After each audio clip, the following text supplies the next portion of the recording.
Welcome to the NBA Coast to Coast podcast. I'm your host, Nate Weitzer, here for lineups.com. I'm going to be flying solo here. My man Josh is on solo dad duty on a Thursday, but we got two best bets. We got 3 player props, bringing you one extra there in his stead. But let's get right into it with the side. We got the total, actually, we're going after is Charlotte at the Lakers here to close it. And it's 233.5, was 232 when we were able to grab it.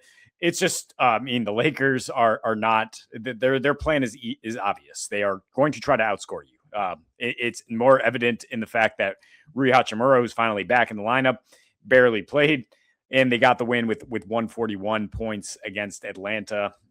Jared Vanderbilt also barely playing because he's an offensive liability, and they're just kind of leaning into this like LeBron, Luka, and Ayton thing for as long as it can keep them afloat. Probably going to be without Reeves going into the All-Star break. That defense just absolutely terrible. I mean, I would back Ayton if I wasn't just so sick of losing money on him earlier this season. But over 13.5 points seems live for Ayton, who's had 2 good games in a row, 2 big double-doubles.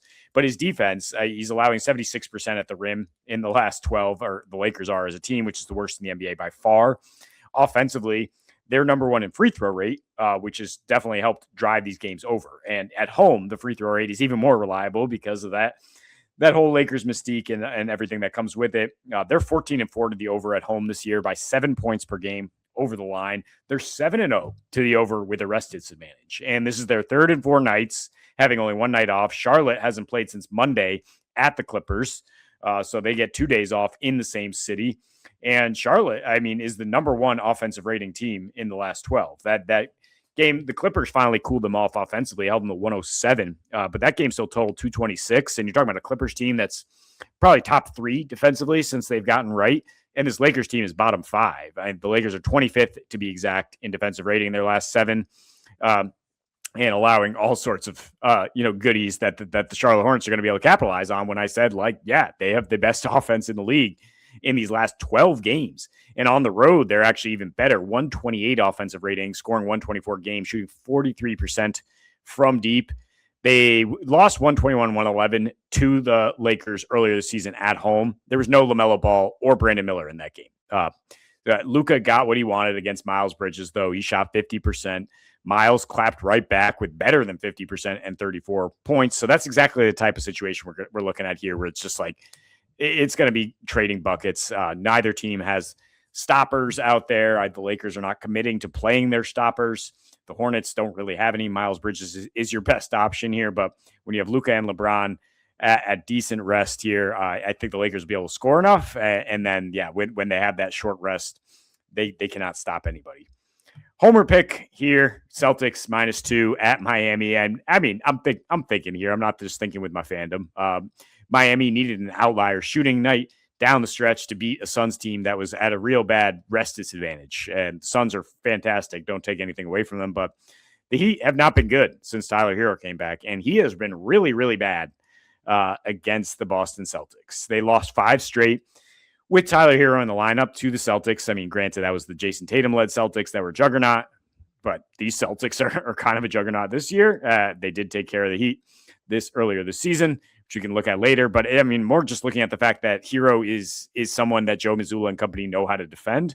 He has a 97 offensive rating in these last 6 matchups with Boston on 28% usage. So he's still trying to attack the basket, but he has not been productive. He is a -56 in his minutes. And Jaylen Brown hunts him. Jaylen Brown coming off a rest spot here on Monday, scheduled loss basically for the Celtics at Indy. They were fine with that, resting Jaylen.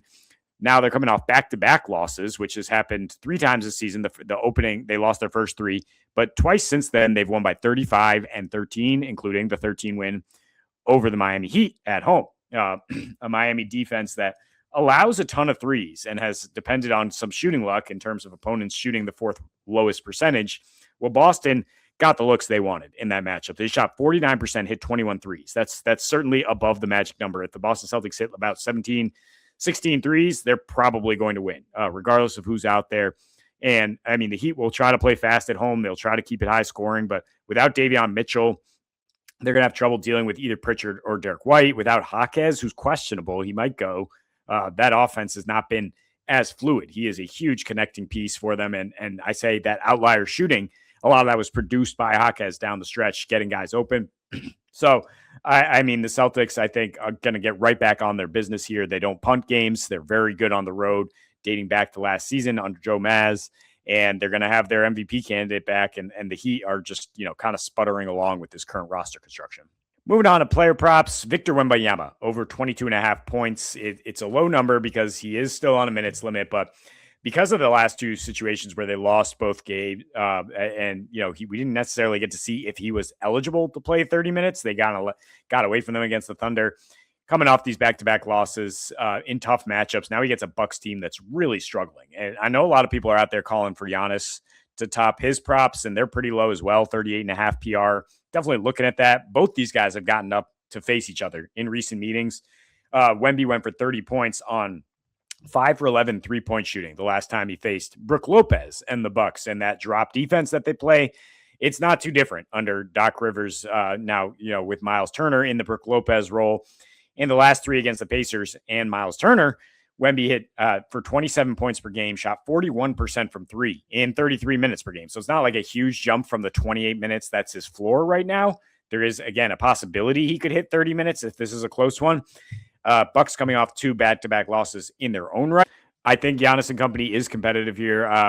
So plus 7.5 is the lean for the Bucks, but I don't think their defense is going to be able to stop what the Spurs want to do. Stephon Castle, Wemby should both have good games here. I mean, Milwaukee's 27th in defensive rating in their last 7, also bad rebounding rate, but allowing the 4th most above the break threes at a league high 41% clip, also allowing 71% at the rim, bottom 10. And the 3rd most mid-range attempts, have been kind of lucky on opponent shooting percentage in that, but you can't really bother Wemby's shot if he wants to get to that midi, which he's been doing a lot more this year. Only reason I wouldn't say like the preferred pick here is 1.5 3-pointers because it is a good matchup for that. He's just been erratic as far as when he's actually going to take the 3, but he should be able to get the mid-range off whenever he wants. He should be able to do some damage down low against Miles Turner and company. And just generally lead the Spurs here on offense against a struggling defense. And we got an under here out in Portland as Atlanta plays their 6th straight on the road. Definitely lean towards Portland winning this game. And if you parlay this under with Portland on the money line, when Portland is plus 4, with Jeremy Grant potentially coming back, with Drew Holiday ramping up. I know Avdia is going to be out. But I mean, Portland to win and Okongwu not to get to the 20 PA here is 3-1 on your money. Portland's won 5 of their last 6 at home. And Okongwu, relevantly, is 14.5 points per game in losses versus 18 points per game in wins this year.